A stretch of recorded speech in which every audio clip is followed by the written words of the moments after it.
what we're going to touch on in a whistle-stop tour this morning, because I'm aware I've got about 15-20 minutes to talk about a topic that we could talk about for years, but talk about how health psychology and behavioral science can help us understand adherence and hopefully have better health-related conversations.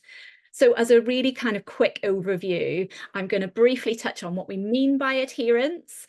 I'm going to talk about what we mean by shared decision making and hopefully link the two together. And then I'm going to give you a really brief introduction to some quite complicated health psychology and behavioral science theory. And hopefully then talk about how we can use this understanding to have better health-related conversations. So let's start with a definition. When we think about adherence, and this doesn't necessarily need to be medication adherence, but obviously we're talking about medicines today, and it certainly applies to medicines. That's the extent to which a person's behavior, so taking medication, following a diet, executing lifestyle changes, whatever, corresponds with agreed recommendations from a healthcare provider. Now, there are a couple of really key things in that definition, and there are a few different definitions out there, but this one is one that's been collated by the World Health Organization, so pretty well accepted these days. So the first thing that's really important to notice in that definition is that it's all about our behavior. So, medication adherence is a behavior. And the second thing is that it's agreed recommendations from a healthcare provider. So we're going to come back to both of those as we go through the session this morning. Is adherence really a problem? Well, as Claire said, yes, it is. In fact, globally, so this is, right across the world, but obviously reflected in the UK and Wales, medication adherence for long-term conditions is actually somewhere between 20 and 50%. So as a population, we're not taking our medications in the way that we agreed to in that initial consultation. And, as Claire rightly said, that can cause various different outcomes, not least that our health can suffer as a result of it. So it is something that we need to take seriously. But here's the myth, is there a non-adherent person? Could we find a particular type of person, a demographic that would fit that non-adherent stereotype? Well, the spoiler alert is no, and hopefully what I'm going to sort of talk about over the next 10 minutes or so will help you understand why there is no one non-adherent type of person. It could be all of us in any situation. So let's go back to that agreed recommendations from a healthcare provider. So by the very definition of it, we're saying that this isn't or shouldn't be a healthcare provider telling us what to do and us complying with that instruction. This is about having a conversation and reaching a shared decision about what the treatment should be going forward. We talk in healthcare circles a lot about shared decision making, and as CJ highlighted really powerfully with her reflections on her own experience, it doesn't always happen in the way that we would like it to. I think we've moved closer, but we're absolutely not there yet. But thinking about what does shared decision making actually mean and why is it really important? Well, it ensures that individuals are supported to make decisions that are right for them. And this is something that's coming from NHS England. This blurb was taken directly off their website. So this is what we should be aiming for, this collaborative process where both the clinicians' views and expertise and also what we know best about ourselves, so our preferences, our personal circumstances, our goals, our values, our beliefs, all those really important things are actually considered when we're making a decision about what the best avenue of treatment is for that moment in time. And that's what I'm going to really kind of focus on over the next few minutes. It's what we know best, our preferences, our circumstances, our goals and our values and our beliefs, and how that influences our ability to perform a behavior like adhering to medication. As healthcare professionals, we're pretty good at sharing information, and certainly, in the majority of cases, healthcare professionals like doctors are really good at understanding the underpinning science to make a diagnosis. But what we're not great at is understanding and considering how an individual's lived experience influences their ability to be able to act on the information that we're giving them and make a really informed decision.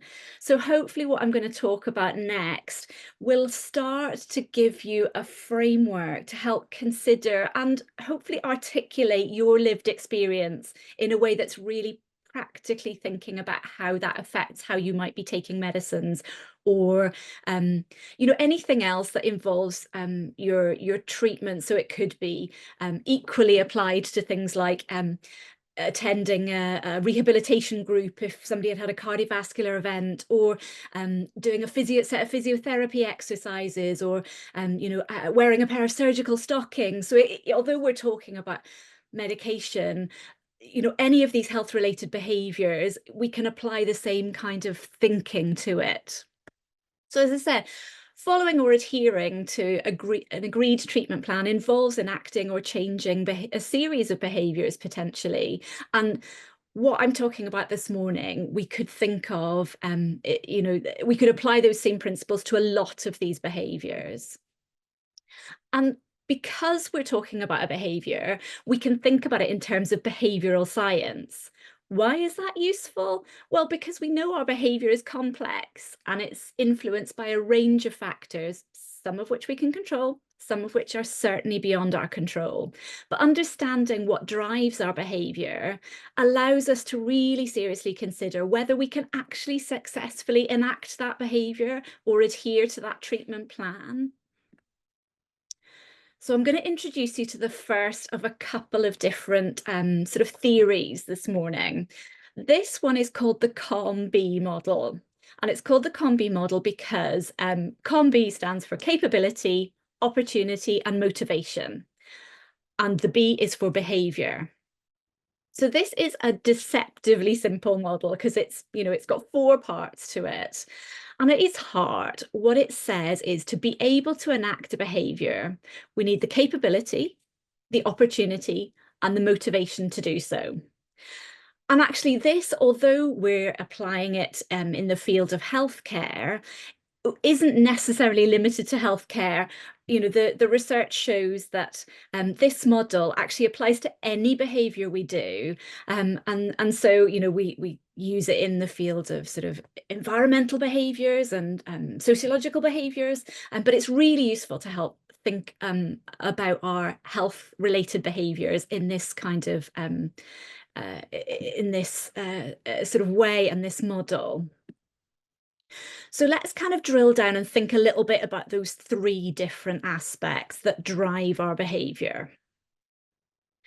When we think about capability, we can think about that in 2 different ways. So the first part of capability that's really important to remember is the physical capability. So that's the physical skill, strength, or stamina to engage in a behavior. So do we know how to, do we have the technique to be able to use an inhaler? Has somebody taught us how to do that? Do we have the strength to be able to take the top off a tablet bottle if it's got a click lock on? It's those really practical things that we're thinking about in terms of physical capability. When we think about psychological capability, that's the knowledge or psychological skills to engage in the necessary processes to follow that behavior. So again, it might be having that, understanding how we perform the behavior. It might be about our memory capacity. It's all those kind of really complex psychological things that make up our capability to be able to engage in that behavior. When we think about opportunity, we can think about that in terms of the physical opportunity. So that's the physical environment that enables the behavior. So do we have the time, the resources, a suitable location to do the behavior? Are there some physical cues that prompt our behavior? So for example, if somebody had been, if one of the treatment options was engaging in an exercise program, do we have appropriate walking shoes so that we could go and comfortably walk around the block as part of our exercise program? If we need to join a rehabilitation group for cardiac rehab, do we have a suitable location? Do we need to attend a gym sort of environment? So, and also, do we have the time to be able to enact that behavior? And then when we think about social opportunity, that's discussing all those sort of interpersonal influences, social cues, and cultural norms that influence our behavior. So I guess on a really basic level, do we have the social support we need to be able to enact that behavior? Does it fit comfortably with the social norms? So are people around us doing the same thing? And if not, are we okay kind of bucking the trend? So, and does it fit into the formal rules that we have as part of our society? And then the third part of the triad is motivation. And again, we can think about this in two different parts. So the first one is our reflective motivation. So that's the really conscious choices that we make, the evaluations and intentions that influence our behavior. So that might be making a plan or making a conscious decision to do something or not to do something. And then automatic motivation really is just the sort of fancy term for the habits and instincts that automatically drive our behavior. And actually emotions come into this as well. And that's something that we're not great about talking about in healthcare environments, but actually there are lots of really powerful emotions that come into healthcare decision making. So, and they will inform sometimes what we choose to do. So yeah, can't be ignored. So to put that into a little bit of context in terms of medication taking and give you a few examples, the psychological capability might certainly be remembering a medication regimen, particularly some of those really complex regimens that people have. And that's potentially where things like the dosette box can really, really help. We've got physical capability. So like I said, maybe having the strength to be able to remove a tablet bottle cap can be particularly challenging for people with arthritis or, conditions that cause them a lot of pain, for example. In that physical opportunity space, that might be being able to physically get to a GP surgery to attend an appointment, or being able to travel to a pharmacy to be able to pick up our prescription. And then the social opportunity, well, that might be having social support, that maybe somebody needs to drive us to that appointment, or how things fit into our cultural norms. So, for example, some people, due to their religious beliefs, wouldn't feel comfortable taking a tablet with gelatin in it. So, we need to really consider how people's cultural sort of boundaries might affect their ability to take medication. And then with automatic motivation, we've got those habits, and that might be formed by prompts and cues. So again, our dosette box is going to be really helpful potentially to push that automatic motivation. But what it's not going to be so good at is influencing our reflective motivation. So that's actually believing that the treatment is necessary. And we're going to unpack that motivation bit a little bit more detail now, because that's actually really important and very interesting. So our medication adherence tends to be influenced by two key things when we're talking about motivation. That's our beliefs about the condition that we have, the illness, and also our beliefs about the treatment that we're being offered. So to think first of all about the beliefs about illness, and I guess this diagram looks a little complex, but I'm going to try and sort of explain it in as simple terms as I can. When we get a diagnosis or we feel a symptom of something, automatically, probably almost without even realizing we're doing it, we will start to form what they call in sort of academic terms an illness representation. But basically, it's a mental picture of what we are facing. And there are a few different things that influence that mental picture. First of all, it's what we call the identity. So the symptoms we feel, the diagnosis, the label we've been given. So already we're starting to trigger off some thoughts about what we're dealing with here. The cause, or what we believe to be the cause, will also influence that mental picture. Any kind of understanding we have about the timeline, so how long will it last, that's also going to feed into that mental picture that we create about the condition that we have. And the consequences, what will happen as a result of having this condition or dealing with it, and what can make it better, what can cure it, or if it's not curable, what can control it. And all of those things will drive that mental picture. And that mental picture will then influence what we choose to do to manage that condition. And crucially, this what I've just described to you is part of a theory called the common sense model of self-regulation. I mean, who doesn't like a theory that's based on common sense?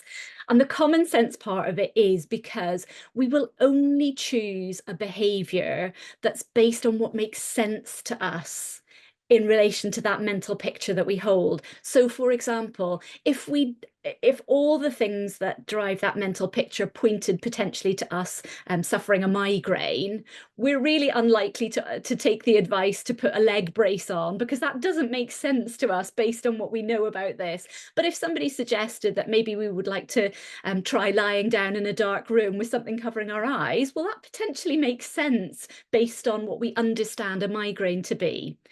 And we will kind of evaluate that based on our experiences of that health-related coping behaviour.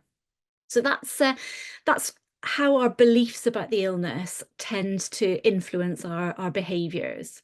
And then we've got our beliefs about the medicines, if medication taking is potentially part of the treatment for our condition. And our medicine taking behaviour is influenced by two really kind of key types of beliefs. Our beliefs about medicines in general. And, I think if we all sort of thought about ourselves, we could probably put ourselves into one of two camps. You'll hear people say, oh, I'm not really a medicine taker. I'll do it if I have to, but I'm not really a medicine taker. Or there are those people that would be quite happy to reach for a paracetamol as soon as a headache comes on. So, we do hold beliefs about medicines in general, but also we will form beliefs about specific medicines that we have been prescribed or we're being offered. And within that sort of specific belief, there are two things that are really key that drive those specific beliefs. The first one is our beliefs around the necessity of taking the medication. So why do I need to take them? Are they necessary? What are the benefits? Will they protect me? Are they going to do what they should do? And then as a kind of counter to that, we will also have beliefs about the concerns, we will have concerns about that medication. So yeah, again, as we were talking about in that discussion earlier, it's our concerns about adverse effects, it's our concerns about long-term effects on the body, potentially the risk of dependence. All of those concerns will also drive our beliefs about medicines and ultimately whether we choose to take them or not.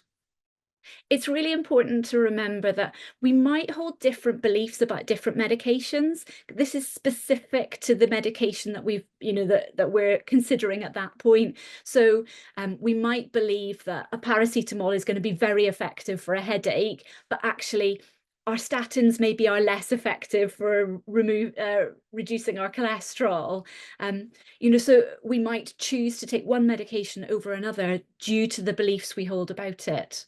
And also the beliefs are really specific to us. So we would automatically think, is this necessary for me? So again, we might believe that somebody else, and a medication is really necessary for somebody else, but potentially not for me. And I think it's not a massive stretch to see that when we hold really strong beliefs in the necessity of medication, we tend to take it, we tend to adhere to it. But equally, if we have really strong concerns about the medication, our adherence to that medication tends to decrease. And it's actually ultimately a bit of a balancing act between those two sets of beliefs that will determine whether we actually choose to take it or not. So that's a real whistle-stop tour through some of the theory. How can understanding that help us have better health-related conversations? Well, I think it's really useful to consider that capability, opportunity, and motivation, first of all.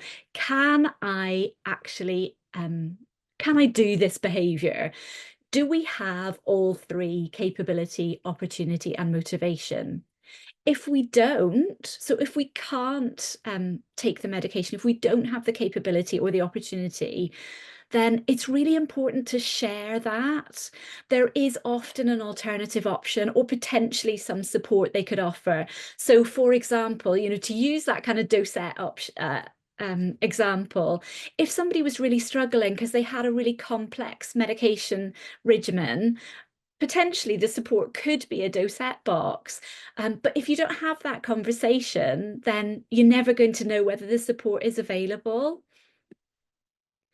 And also, I think then thinking about those, that what drives our motivation, it's really useful to explore and potentially challenge our pre-existing beliefs about our condition and the treatment options. So think about, have you been given enough information about your condition to understand those really important things that drive our beliefs? So that timeline, the cause, the consequences, what might cure or control it. And do the options that are presented for treatment make sense to you? Feel empowered to have that conversation. And also, it's not good enough just to be given information. If it's not in a form that you can access or you don't understand it, it's absolutely fine. In fact, it's really crucial to be honest and say it's up to your healthcare provider to get that information in a way that you can access. So, please feel that you can push back if what you're being given isn't, you can't access. And consider the treatment options presented. It's really useful to discuss your views with your healthcare provider on the necessity for treatment and to share any concerns you have. And I think finally, it's also really important to remember that circumstances change, and that's okay.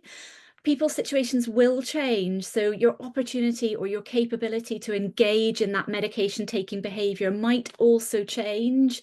And you might want the treatment option, the best treatment option for you might change as a result of that. And also our motivation to take medication might change. So we might gain new knowledge, or we might just need time to process the information we've been given before we can make a really informed decision. So it's okay to change your mind.